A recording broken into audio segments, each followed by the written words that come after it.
आज 4 साल बाद फिर वही आवाज़ सुनाई दी। हवा में फिर वही खुशबू थी, लेकिन सब कुछ बदल चुका था। उसे देख के ऐसा लगा मानो जिंदगी मुझसे बोल रही है, तू अभी जिंदा है, तू अब भी ख्वाब देख सकता है, तू अकेला नहीं है अब। लेकिन फिर भी मन में कहीं डर था कि कहीं ये सपना तो नहीं है जो आँख खुलते ही टूट जाएगा। मन में हजार सवाल चल रहे थे कि तभी वो सामने आके बोली, हाय कैसे हो। मैं तो उससे बस देखता ही रह गया। वो फिर बोली, हेलो कैसे हो, कुछ बोलो। मैं हड़बड़ाहट में बोला, मैं ठीक हूँ, तुम कैसी हो। वो बोली, ठीक हूँ, तुम इस कंपनी में जॉब करते हो। मैंने कहा हाँ। उसके चेहरे पर हल्की सी मुस्कुराहट थी और बोली, मैं आज ही ज्वाइन हुई हूँ, ये आज मेरा पहला दिन है जॉब का।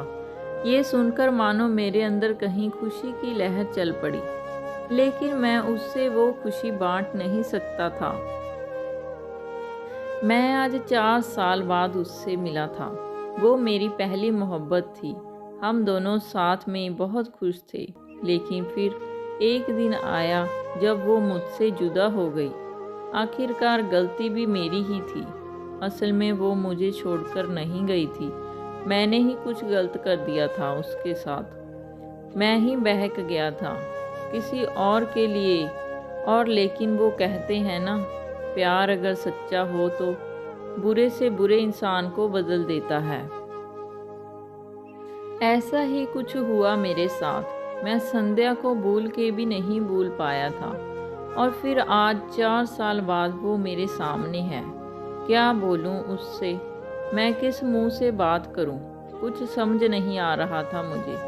वो मेरे ही ऑफिस में अभी नई नई ज्वाइन हुई है और मैं उसका सीनियर हूँ। हम रोज़ ऑफिस आते हैं, काम करते हैं और घर चले जाते हैं।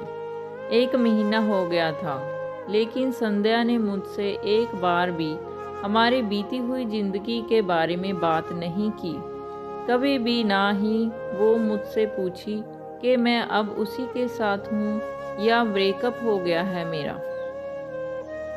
एक दिन जब शाम ऑफिस से निकलने का टाइम हुआ तो बहुत बारिश हो रही थी और मेरे पास छाता नहीं था कि मैं अब बस स्टैंड तक भी जा सकूं। मैं ऑफिस में ही वेट कर रहा था बारिश रुकने के लिए। तभी संध्या ऑफिस से निकल रही थी और मुझे बैठा देखकर पूछने लगी, तुम्हें घर नहीं जाना। तो मैंने कहा, घर तो जाना है, लेकिन मैं आज छाता नहीं लाया और बाहर बहुत बारिश हो रही है, इसलिए वेट कर रहा हूँ बारिश के रुकने की। वो बोली, ठीक है।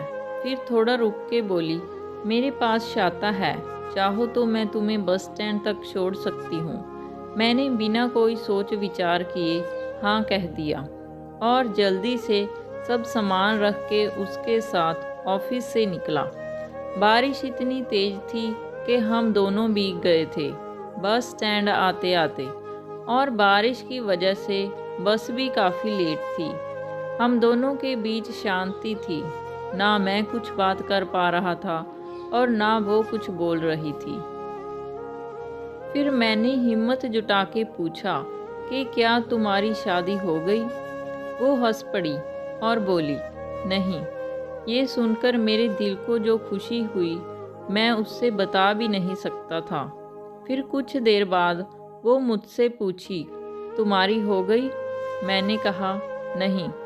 फिर थोड़ा रुककर मुस्कुराते हुए पूछा, नेहा का क्या हुआ। मैं थोड़ा शांत हो गया और बोला, हम साथ नहीं हैं। वो कुछ नहीं बोली, बस चुपचाप खड़ी थी। फिर मैंने बहुत हिम्मत जुटा के कहा कि संध्या मुझे माफ़ कर देना, मैंने तुम्हारे साथ बहुत गलत किया था। वो चुप ही थी, कुछ नहीं बोली। मैं भी चुप खड़ा था। फिर थोड़ी ही देर में बस आ गई और हम दोनों बस में गए।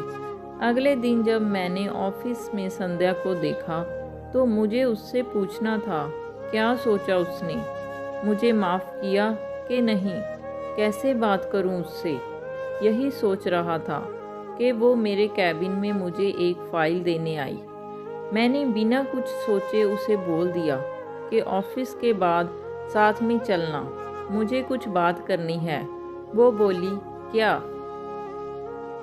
हम अभी भी इधर बात कर सकते हैं। मैंने कहा, नहीं, ऑफिस के बाद मिलना। वो बोली, ठीक है, और चली गई। मैं बस इंतज़ार कर रहा था कि कब 6 बजेंगे कि मैं उससे बात कर पाऊँगा। टाइम जैसे थम ही गया था। 6 बज गए। सब एक एक करके निकल रहे थे ऑफिस से। फिर आखिर में मैं निकला और साथ में संध्या भी थी। वो रुकी थी मेरे लिए। आज फिर हम साथ चल के गए बस स्टैंड, और रास्ते में मैंने उससे पूछा कि कल का जवाब नहीं दिया तुमने? वो शांत ही थी। कुछ देर बाद फिर बोली, किस बात का जवाब? क्या जवाब दूं मैं? गए तुम थे छोड़ के, और अब मुझे फिर से वो सब कुछ नहीं चाहिए, तो कोई माफ़ी सवाल जवाब की बात ही नहीं बनती। मैंने उससे बहुत मनाने की कोशिश की, लेकिन वो नहीं मानी। 5 महीने हो गए थे हमें एक ही ऑफिस में काम करते हुए, लेकिन हम दोनों ही अब एक दूसरे से बात नहीं करते थे। उस दिन के बाद मैंने बहुत बार कोशिश की कि उसे मैं मना लूं, उससे ये कह सकूं कि हाँ, मुझसे गलती हो गई थी, लेकिन मैं तुम्हारे बिना नहीं रह पा रहा हूँ। तुम इस ऑफिस में ज्वाइन हुई उससे पहले से मैंने तुम्हें कांटेक्ट करने की कोशिश की थी, लेकिन नहीं हुआ। और जब तुम इस ऑफिस में आई तो मेरी खुशी का कोई ठिकाना ही नहीं रहा, लेकिन मुझसे तुमसे बात करने की हिम्मत ही नहीं होती थी। मुझे पता था कि तुम अब भी मुझसे प्यार करती हो, लेकिन कहती नहीं हो। एक दिन मैंने ही कुछ सोचा और ऑफिस में आकर सबको अपनी शादी की खबर दे दी कि अगले महीने मेरी शादी होने वाली है। ये सुनकर ऑफिस में सब मुझे बधाई देने के लिए आए, लेकिन संध्या नहीं आई। शाम को मैं खुद उसके पास गया और पूछा कि क्या तुम्हें खुशी नहीं हो रही कि मेरी शादी होने वाली है?